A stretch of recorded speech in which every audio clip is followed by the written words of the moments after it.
say when you've got a big enough reason why to do anything, the why drives the what. And that was the thing that actually ignited that fire in my belly, where I kind of thought, well,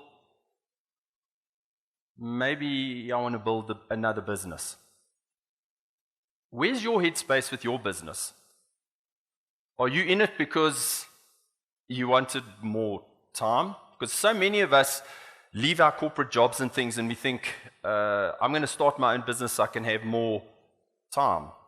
Or I'm going to start my own business so I can have more money, right? Or heaven forbid, more meaning. But in reality, what happens when you become an entrepreneur? You have way less time, way less money to start, right? And meaning, well, that comes from people, right? And when you're an entrepreneur, you live a lonely life, isn't it? You kind of sit there every day and you think, oh man, how cool was it when I was in the corporate world? I had people to talk to. Now you're lonely. So be sure. John spoke about values.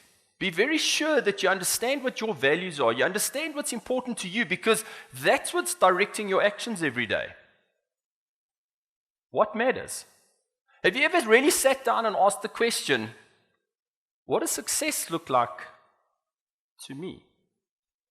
What am I doing? What am I having? What am I being? What does my world look like when I'm successful? Do I have a BMW? Oh, this brand dropping here. Do I have a fancy house? Do I have a lot of money in the bank? Do I have cool relationships? Great health? Maybe a good bod? What does success really look like?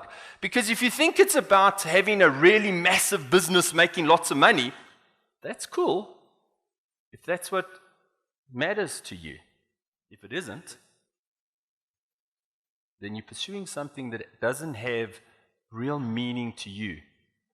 And what I want to talk to you guys about today is some research that I've done. I want to firstly tell you about 3 gifts that you have. Can you put a slide up for me? Do you know what your gifts are? Have you ever thought about what amazing gifts we as human beings have? Who's heard of the gift of imagination? Have you got one? Why do you think you got one? Now, I don't care whether you're religious or spiritual or you somewhere out there, there's some kind of something. Even if you're a Darwinist and you believe in the fact that we're evolving, right? There's some kind of intelligence out there, even if that intelligence is us. Guess why we have an imagination? We have a gift of imagination so that we can stand here today and we can project ourselves into the future. We can imagine anything, because it's easier for me to say, what can't you imagine, than for me to say, what can you imagine, right? So we can project ourselves into the future. We can imagine anything. And then guess what? We can't have it. Right? Or do you think we have a gift of imagination so that we can stand here today? We can project ourselves into the future. We can imagine ourselves having, doing, and being anything. We can use that to create a picture of possibility, right? Because it's very unlikely that you're ever going to exceed your own expectations. What are your expectations? Do you think you're going to be great? Do you believe you can be?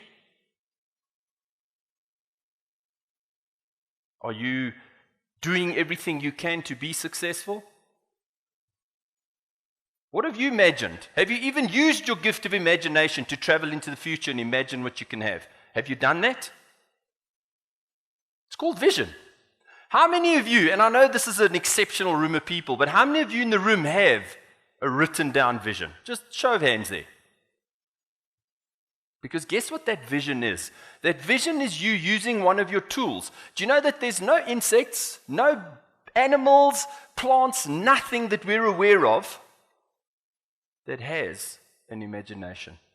Only us. Can you think of any other reason for an imagination other than to help us create something? See, it doesn't help you get a lover so you can procreate. It doesn't help you to get food. It doesn't help you get shelter. It helps you to do one thing: create. You see, you can't create something if you don't know what it is you want to create.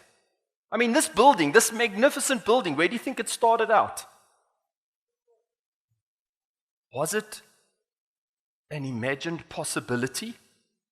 So it was a spark of electrical energy. And then what did somebody do? They drew a blueprint, right? They made a plan. They said, do this, do that, take that action, bring these products here, make sure those people do this, and it's now a tangible reality. Do you think your dreams are any different? Is your vision, is your imagined picture of possibility a spark of electrical energy right now? So what do you need to do? Draw a blueprint.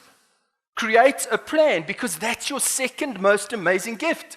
We have the cognitive ability to create a plan to take us from where we are today to that imagined picture of possibility in the future. How do you use your gift? Because when you use your gift of imagination to create the most incredible possibility in the future, and then you use your cognitive ability to build a plan to take you from one to the other,